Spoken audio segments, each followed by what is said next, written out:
Hello again. I must first apologise for taking down the video which I posted here earlier this morning. I had an email from a friend who is in the legal business, and he told me that I was sailing closer to the wind than was wise by mentioning certain matters. I know it's irritating when this happens, but I really don't want this channel to be the subject of legal action. I want to talk now about Israel. To many people, it looks as though Israel has gone completely wild, bombing and firing missiles at every country within a range of 2,000 kilometres or so. There is, however, method in this apparent madness, and it will in the long term be of advantage to Britain, America, and the West in general.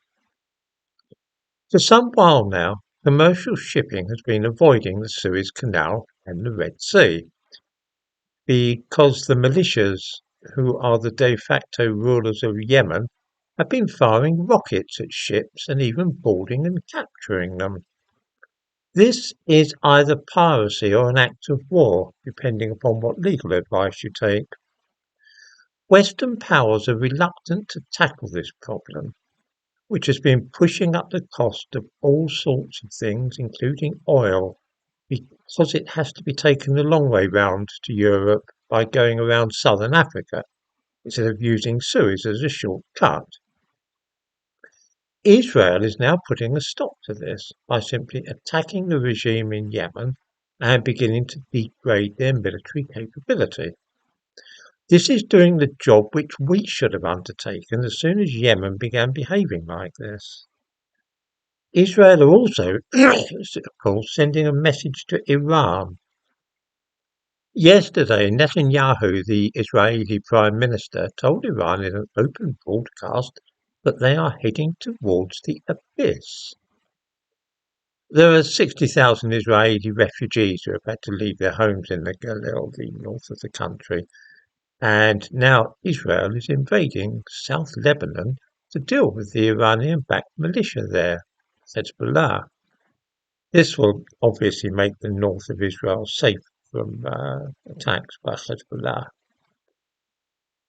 This, like the attacks on Yemen, is also, of course, intended to tweak Iran's nose, and it is hoped provoke it into starting a war with Israel.